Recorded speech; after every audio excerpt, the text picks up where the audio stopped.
Hello and welcome back to Bookish. Today I'm back with another tag. This is the ReadSoulLit Tag. I was tagged by Alba at Seriela. I believe that's how you pronounce the name of her channel. She tagged me to do this. I watched her video. I really enjoyed it. It's a really great tag for Black History Month. The original tag was started by Brown Girl Reading. I'll leave a link to her channel. I'll leave a link to Alba's channel down below in the show notes. And let's get to the questions. So the question number one was, what book are you looking forward to reading for Black History Month? Well, to be honest with you, I was really excited about Black History Month this month. I'm kind of correcting some holes in my reading. I'm finally getting around to watching Their Eyes Were Watching God by Zora Neale Hurston, which is a real classic, and I've just started it, and I'm really enjoying it a lot. I think I'm reading it slow because I'm kind of savoring the language and the imagery. That thing with the tree at the beginning is really just amazing. But I was also excited to read If Beale Street Could Talk by James Baldwin. I was really excited to get to the March series, which are graphic novels about the civil rights activities of John Lewis. I'm reading some poetry by Langston Hughes, a collection of his poetry. And if I get around to it, if I have time at the end of the month, I might read a Toni Morrison novel. So I'm really excited about all those books. So I just kind of shared with you my Black History Month TBR right there. Question number two is to cite and talk about a classic ReadSoulLit book published before 1970. So my choice for that, because I had a couple of things I was thinking about, but my choice for that is Native Son by Richard Wright. So this is really a classic work of American literature, and I think a really important work of African American literature. About a young man who essentially gets on the wrong side of the law, and it kind of, I think, does a lot of what sometimes I think James Baldwin's work does as well. It depicts the African American experience in the sense that it seems like everything was against them. Society is against them. Politics are against them. The educational system is against them. And as this book explores in some detail, the criminal justice system is against them as well. By the way, also I really enjoyed this book for its historical value because Richard Wright at least dabbled in communism, and the main character of this book finds acceptance and a certain level of equality, at least for a little while, he thinks, in the American Communist Party of the 1930s and the Great Depression. This is a great classic work of literature, period, but also an amazing work of African American literature by an amazing African American author, Richard Wright.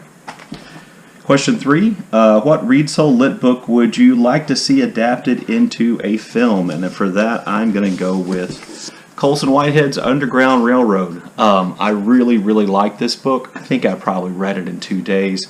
Really powerful, really inventive, really just kind of encompassing the whole African American experience in the United States of America in a really inventive and creative way. And I really thought this was a powerful book. I really liked Underground Railroad. Question number four is to show and talk about your favorite ReadSoulLit book by a male African American author, and that would be another classic, Invisible Man by Ralph Ellison. But the thing that lies at the heart of this book is the idea that African American people in American society were oftentimes invisible. And so the main character essentially just adopts the idea that he himself is invisible, after going through a lot of the traumas that African American people in the United States went through in the 1920s and 30s. This is a classic by, a great African American author who then suffered one of the greatest instances, I think, of writer's block in history. So question number five is, what ReadSoulLit new release you're looking forward to? And I think that's definitely the new book by Marlon James, and the name of it just went out of my head. Wow. There's been a lot of hype about it, and I'm excited to kind of get into it. I like the subject matter for a while.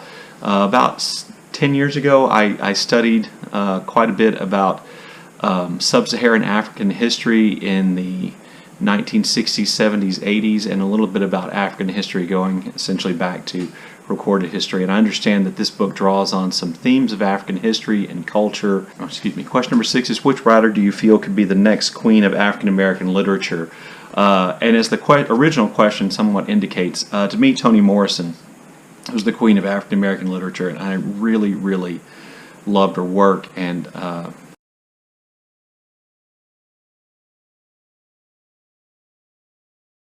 I think the new likely queen to me of African American literature would be Jesmyn Ward. She's already won a National Book Award.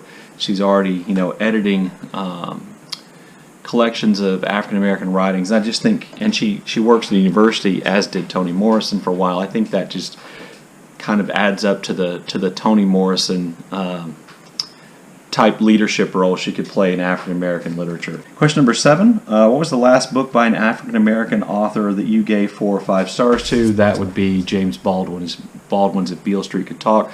I read this book for my Black History Month TBR, and I posted a review on my site, so I have a review of this, and I really, really thought this was a great and powerful book. I plan on reading In Another Country here pretty soon. So, question number 8 is show some beautiful books by African Americans. So these are, I think I'm supposed to show books with what I think are beautiful covers, and I already showed you some of those, but I like the cover for the 3rd volume of the John Lewis March series a lot. I just think it's just really powerful with the protesters on the bridge at Selma meeting the state troopers coming towards them on the other side, and John Lewis right up there in the front. I've always loved this cover of Toni Morrison's Song of Solomon, and this is actually my favorite Toni Morrison novel, believe it or not, but I've really liked this cover. I think it's beautiful. I also have this hardback copy of Toni Morrison's Paradise, which I think the cover is really beautiful, even though it's really simple. And then I also have always really thought this cover of The Known World by Edward P. Jones is also beautiful. With it's got this little map detail down here on the bottom that shows, well, it just depicts like different places, and then it's got this really nice black and white picture, I think, of an African American family, I believe, headed down the road in a horse-drawn wagon. So those would be my beautiful books by African Americans. Question number 9 is, it says Black History Month is about people. What do you want to read to learn more about African Americans? What I want to read first to learn more about African Americans is I'm ordering a copy of the Cornell West Reader, and I want to read that. So question number 10, or prompt number 10, is to show books from your ReadSoulLit Black History Month TBR, and right now I'm reading 2 books. I mentioned them already before. Selected Poems of Langston Hughes. This is a collection of his poetry that he actually put together, and it kind of spans the entirety of his writing career. And then, as I told you, I'm also reading Their Eyes Were Watching God by Zora Neale Hurston, which, by the way, this is a beautiful cover as well. Anyway, there you go. Alba, thank you so much for tagging me to do this tag. I really enjoyed it, and I've really, really been enjoying my Black History Month TBR, my ReadSoulLit TBR. This has been just a really a red letter reading month for me, and I'm looking forward to get through the rest of the books on my TBR, and maybe get into that Toni Morrison novel. Anyway, let me know what you think about my answers, the books I chose, in the comments section. As always, thank you for watching.